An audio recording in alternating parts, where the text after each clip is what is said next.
नमस्कार प्रिय छात्र छात्राएं, मैं जितेंद्र कुमार अमन कंप्यूटर शॉर्ट हैंड सेंटर आपका हार्दिक स्वागत करता है, अभिनंदन करता है। आज हम आपको अध्याय 3 पढ़ाएंगे, जो कल हमने आपको अध्याय 1 का अभ्यास 2 पढ़ाया था, अतिरिक्त रेखाक्षर।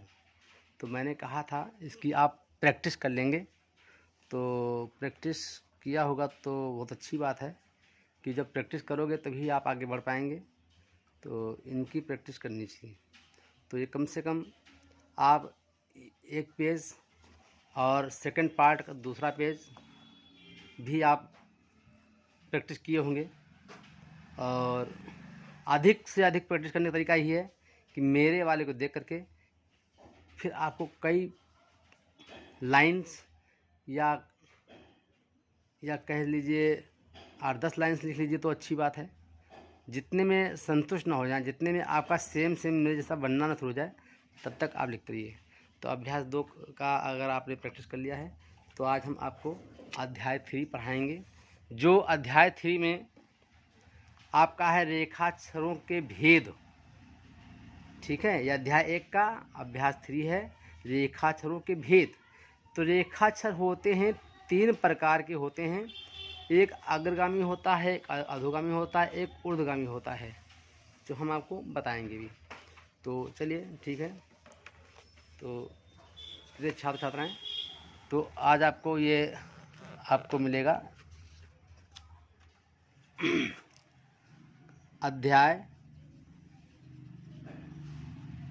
1 का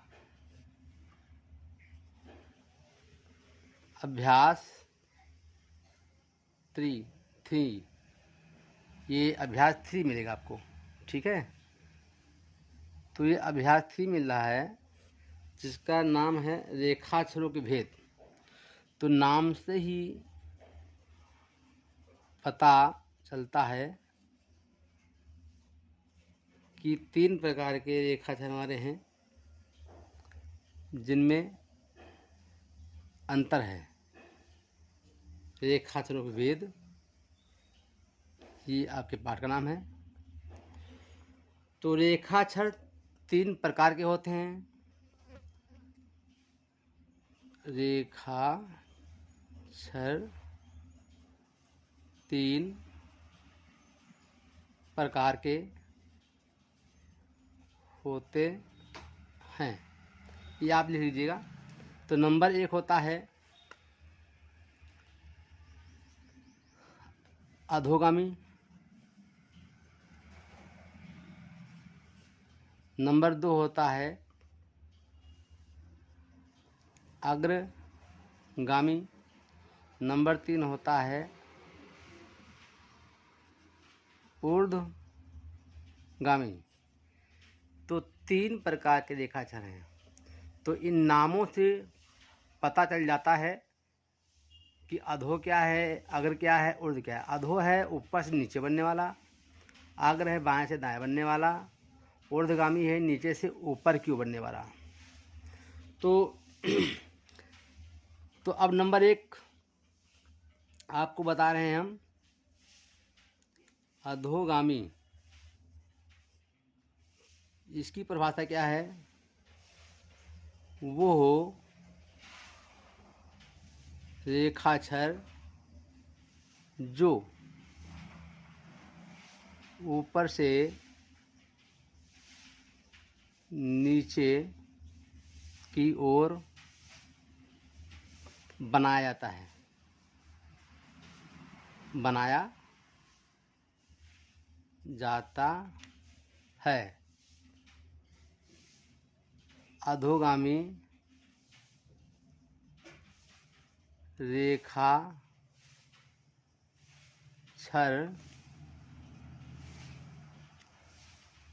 कहलाता है। जैसे, तो ये आपका अधोगामी रेखाक्षर की परिभाषा हो गई। तो अब अधोगामी रेखाक्षर होते कौन कौन से हैं वो आपको हम बताते हैं।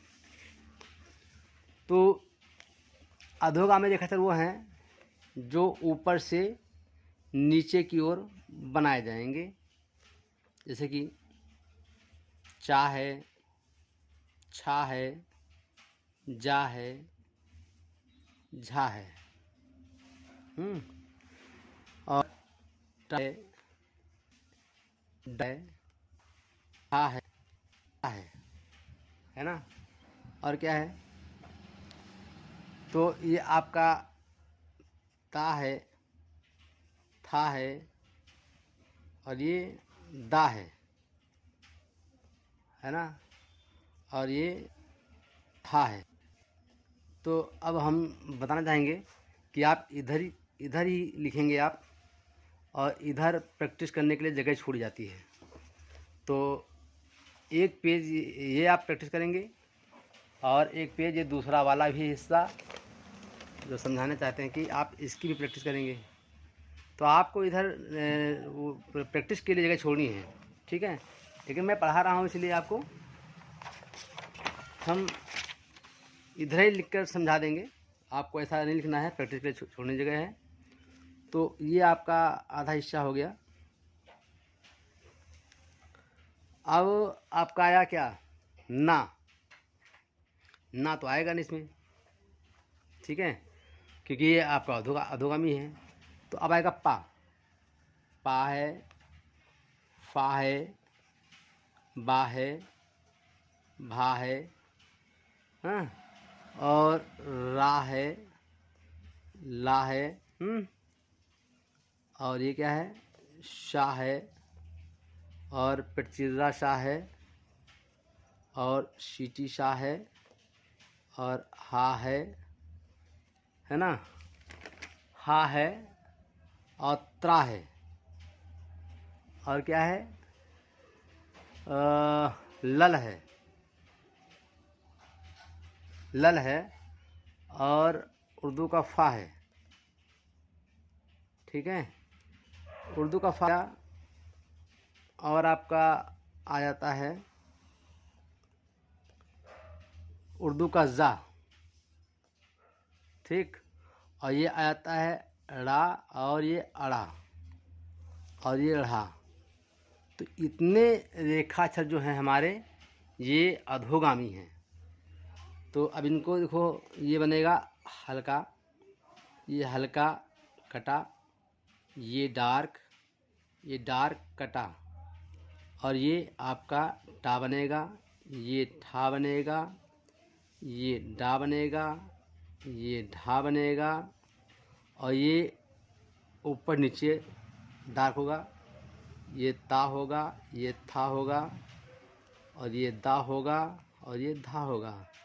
सबकी शॉर्ट हैंड इसकी कन्वर्टिव लिखी जाती है, मतलब सिर पर सीधे नहीं, ये मत समझना कि ये दा है, दा ये है, ठीक है।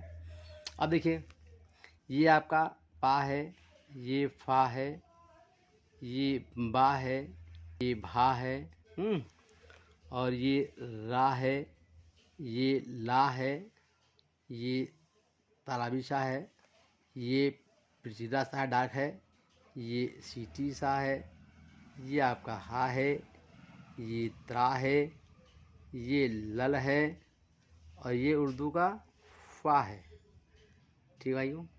अब देखिए जा, ये शाह के तरह से है लेकिन डार्क है। ये ड़ा अड़ा अधोगामी होता है, एक होते हैं। ये होता है ढ़ा। तो हमने आपको अधोगामी पढ़ा दिया, ये आपका हो गया। तो मेरा कहना था ये कि आप इधर ये नहीं लिखेंगे, क्योंकि ये आप सीधे सीधे लिखेंगे, सीधे सीधे लिखेंगे लाइन कापी में। क्यों सीधे लिखना है, मेरी वीडियो को देखते हुए मैच करना है, फिर आपको ये इधर भाग प्रैक्टिस करनी थी, ठीक है ना। प्रैक्टिस करनी, मैं समझा रहा हूँ कि हम अपना पेज ख़राब करके इधर लिख के दिखाएँ, फिर छूट जाएगी जगह, इसलिए हम यूज़ कर लिए हैं। लेकिन आपको ऐसे नहीं लिखना है, आपको इधर लिखना है, फिर प्रैक्टिस करनी है। तो मेरा ये कहना है कि जैसे आप लोग यूट्यूब के माध्यम से पढ़ने की कोशिश कर रहे हैं, लेकिन हम यूट्यूब के माध्यम से आपको पढ़ाते भी हैं, और व्हाट्सएप के माध्यम से काम भी चेक करते हैं। तो काम चेक करते हैं तो उसमें ये होता है कि बच्चा शुरुआत में गलतियाँ ज़्यादा करता है, तो उन गलतियों को हम बता देते हैं कि ये गलती है, ये आप गलती हो रही है, ये गलती हो रही है, तो बच्चा समझ जाता है। तो माना कि आप जुड़ गए तो अच्छी बात है, नहीं जुड़ रहे हैं, अगर यूट्यूब से पढ़ना चाहते हैं तो मेरी वीडियो को नकल बहुत करने की ज़रूरत है, समझने की बहुत ज़रूरत है, बार बार मेरे को देखने की ज़रूरत है, मैं क्या बोल रहा हूँ, क्या समझा रहा हूँ, उसको समझने की ज़रूरत है। कॉपी जितनी अच्छी कॉपी करोगे तो अच्छी बात है। तो वीडियो को स्किप नहीं करना और आप ध्यान से उसको मैच कराओ कि ऐसा ही है। और इसका सिस्टम ये है कि अध्याय 1 आपका कंप्लीट है अगर, तभी आप अध्याय 2 कंप्लीट होगा, और अध्याय 2 कंप्लीट है तो आपका अध्याय 3। इसलिए मेरा बार बार आग्रह है कि जो बच्चे स्वयं से पढ़ना चाहते हैं घर बैठ के, तो वो इन बातों पे बहुत फोकस करेंगे, क्योंकि माना वीडियो मेरी पड़ जाएगी उसके बाद तो मैं आपसे संपर्क नहीं हो ही पाएगा, नहीं बात करेंगे आप और ना ही हम करेंगे। तो जितना आपको ज्ञान देगा तो मेरा ये वीडियो ही देगा, क्योंकि मैं वीडियो में इसलिए एक्स्ट्रा बातें आपको समझा दे रहा हूँ जो शायद जब ऑफलाइन की समय कोई पढ़ता है तो मैं उसे टोकता रोकता हूँ, समझाता हूँ। तो अब मेरा कहना है कि वो बच्चे जो कहीं गलती करते हैं उनके लिए है, और जो नहीं करते उनके लिए भी है कि वो समझ जाए कि हाँ हम क्या टोकना चाहते हैं, क्या समझाना चाहते हैं। समझ जाओगे तो बहुत ही अच्छी बात है। तो प्रैक्टिस आपको महान बनाएगी। आप मेरी वीडियो को देख करके नकल करेंगे और नकल करके उसे सही करेंगे, फिर जब नकल सेम हो जाए तब आप आगे बढ़ेंगे। तो ये कहना है। तो इसीलिए मेरा एक मैं बच्चों से कहा करता हूँ कि गुरु करो क्या, छान कर पानी पियो जान कर। 2 बातें कहता हूँ, गुरु करो छान कर पानी पियो जान कर, और दूसरा कहता हूँ कि गुरु करो जान कर और पानी पियो छान कर। तो कौन सही है ये समझना पड़ेगा। तो आप लोगों से तो हम पूछ नहीं पाएंगे, लेकिन बता दे रहा हूँ, पूछता हूँ तो आप उत्तर कब देंगे। तो इसमें कौन सही कथन है, इसमें आपका ये कथन सही है, गुरु करो छान कर और पानी पियो जान कर। छानने का मतलब होता है ढूंढना, खोजना, समझना। तो अब यूट्यूब के माध्यम से देखते हो तो बहुत आप लोगों ने चैनल देखा होगा, तो कौन क्या पढ़ाता है समझो, तो ढूंढो खोजो, जो सही पढ़ावे तो उसका आपको लेना चाहिए। तो इससे कहते हैं गुरु करो छान कर, खोज कर, अब पानी पियो जान कर। इसलिए पानी भी रखा हुआ है तो किसी ने जहर मिला दिया है या किसी ने उसमें कुछ ऐसा गंदगी डाल दिया जो दिखाई नहीं पड़ता है, तो भाई छानने से छन जाएगा ना। तो तो पानी को छानना नहीं है, पानी को हमको जानना है, किसी से पूछना है कि भाई ये पानी सही है, कोई बताता है कि हाँ सही है, तब तो पीने के योग्य है, नहीं तो अयोग्य है। इसलिए पानी को छानना नहीं है, जानना है। और गुरु को जानना नहीं कि गुरु है तो पढ़ लिए बस, नहीं, गुरु को छानना है। तो कपड़े में नहीं छान पाओगे, लेकिन खोजना है। तो खोजना ही है कि आप जब यूट्यूब के माध्यम से पढ़ते हैं तो आपको कई चैनल मिलेंगे, समझेंगे। तो संपूर्ण जानकारी जहाँ प्राप्त होती हो उसको आपको पढ़ना है और करना है। तो मेरा प्रयास वही है, मैं आपको बताना चाहता हूँ कि ऐसी पढ़ाई होती है। तो पढ़िए। फिर भी किसी को समझ नहीं आता है, कमी है कोई, तो वो 100% समझना चाहता है कि नहीं हमको पढ़ना है, तो मैं व्हाट्सएप के माध्यम से आपका काम चेक करता हूँ। तो कुछ करना नहीं होता है, इस तरफ आप लिखते चले जाएंगे और फ़ोटो खींचेंगे और हमारे व्हाट्सएप पर भेज देंगे। हम उसकी पुनः वीडियो बनाकर आपको फिर आपके व्हाट्सएप भेज देते हैं। तो आप समझाते हुए, जिस प्रकार मैं बता रहा हूँ समझाते हुए, तो तुम अपनी गलती जान जाते हो कि हाँ मैंने ये गलती की है। तुम्हारी गलतियों का मैं बखान करता हूँ। ठीक भाई, चलिए। अच्छा, समय बहुत पास हो जाएगा इस तरह से, तो मैं आपको आगे देता हूँ। लेकिन समय पास नहीं कहते इसे, इसे कहते हैं ज्ञान, कि जो आप अज्ञानता की ओर थोड़ा अगर कहीं हैं तो जान जाएँ कि हाँ पढ़ाई यूट्यूब माध्यम से पढ़ें तो कैसे हम संतुष्ट होंगे। ठीक है, चलिए। तो अब मैं आपको बताता हूँ नंबर 2 आपका है अग्रगामी। तो भाई ये अग्रगामी है, अग्रगामी रेखाचर। तो अग्रगामी क्या होता है, वो रेखाचर, वो रेखाचर जो बाएं से दाएं की ओर बनता है। अग्रगामी रेखाचर कहलाता है। जैसे जैसे ये रेखाक्षर मतलब बाएं से दाएं क्यों बना, ठीक भाई। तो अब बाएं से दाएं बनेगा तो क्या करेंगे, ये आपका का है, ये खा है, ये गा है, ये घा है, ये अंगा है ना। तो ये हमारा बाएं से दाएं बना। इसी प्रकार क्या है ये ना है और ये आपका छा है, ये आपका ज्ञा है और ये आपका इम्प और इम्ब है, इम्ब, और ये है बेटा इम्ब, है ना। और ये है और इंग, समझे ना, और ये इंग।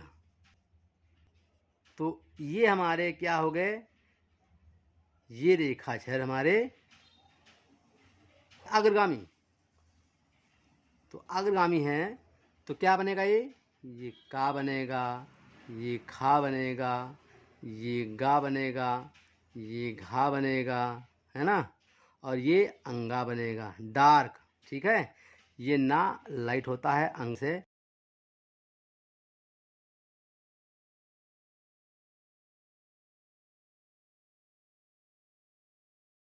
तो मैंने बताया ना कि ये आपका ना होगा और ये आपका ये छा बनेगा, ये डार्क होगा गया, ठीक है। और ये इम्प डार्क होगा और इम ये आपका डार्क होगा, ठीक।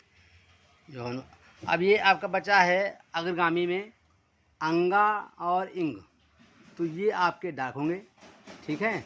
और ये इंग जो है आपका डार्क और कटा होगा, तो ये आपका अग्रगामी हो गया। इसी प्रकार आपका अब ऊर्ध्वगामी बचा है तीसरा पार्ट, जो अग्रगामी और ऊर्ध्वगामी होते हैं। तो ये आप बनाइएगा। फिर कहूँगा ये इधर नहीं था, नीचे जाना था, ये आपके प्रैक्टिस के लिए जगह होनी चाहिए। चलिए अच्छा, तो अब मैं ऊर्ध्वगामी करता हूँ। तो ऊर्ध्वगामी जो है, ऊर्ध्वगामी क्या होता है, वो रेखाक्षर, वो रेखाक्षर जो नीचे से ऊपर की ओर बनाया जाता है, ऊर्ध्वगामी कहलाता है। जैसे अड़ा, तो अड़ा है, या है, रा है, ला है और ये वाह है, वाह, बाने वाह, ठीक है। तो आपका ये हो गया एक। और अब आपका सा है और ये है और ये क्या है, ये सा और अड़ा है और ये ढा है। तो ये हमारे क्या है, ऊर्ध्वगामी। ऊर्ध्वगामी उसे कहते हैं जो नीचे से ऊपर बने। तो ये 45 डिग्री पे डार्क होगा, ये आपका 45 डिग्री या होगा, ये आपका रा होगा, ये ला होगा और ये वाह होगा, ठीक है। इसी प्रकार ये आपका सा है, ये आपका हा है, ये आपका ब्या है और ये आपका ड़ा अड़ा है और ये आपका अढ़ा है। तो आपका ये ऊर्ध्वगामी हो गया। तो कहने का मतलब ये है कि आपका अभ्यास 3 आज कंप्लीट हो रहा है। तो मैं आपसे अपना आग्रह करूँगा कि आप आगे मत भागिएगा, पीछे का मेंटेन करते हुए आगे बढ़ेंगे तो क्रमबद्ध सिस्टम चलता रहेगा और कंप्लीट होना पिछला एक्सरसाइज बहुत ज़रूरी है। तो ध्यान दीजिए, और जिस तरह से हम लिख कर दे रहे हैं ऐसे आपको नहीं लिखना है। मैं बार बार बता रहा हूँ, इसका फंडा ही है कि आपको इस तरह से लिखना है, ठीक। फिर आपको प्रैक्टिस करनी है, जैसे ये है, ठीक। तो इसको ऐसे लिख करके प्रैक्टिस करना है। तो हमारा समझाना है कि हमारा पढ़ाने का तरीका थोड़ा अलग है, लेकिन आपको प्रैक्टिस कैसे करना है ये समझना पड़ेगा। जब समझ जाएंगे तभी घर बैठ के आप प्रैक्टिस कर सकते हैं। फिर भी मैं पुनः फिर एक बार कह रहा हूँ कि अगर आवश्यकता है कि आप काम चेक कराएं तो आप व्हाट्सएप के माध्यम जुड़ें और इस तरह से लिख करके फ़ोटो खींच के भेज देंगे तो मैं उसको फिर वीडियो बनाकर चेक कर दूंगा और आपके व्हाट्सएप पर लिंक कर दूंगा। इस प्रकार आप अपना अभ्यास कर सकते हैं और चेक करा सकते हैं, मिला सकते हैं और पूरी पढ़ाई कर सकते हैं। तो अगर वीडियो मेरी अच्छी लगी तो आप सब्सक्राइब करें, लाइक करें और अपने दोस्तों को भी बताएं, उनको शेयर करें। धन्यवाद, नमस्कार।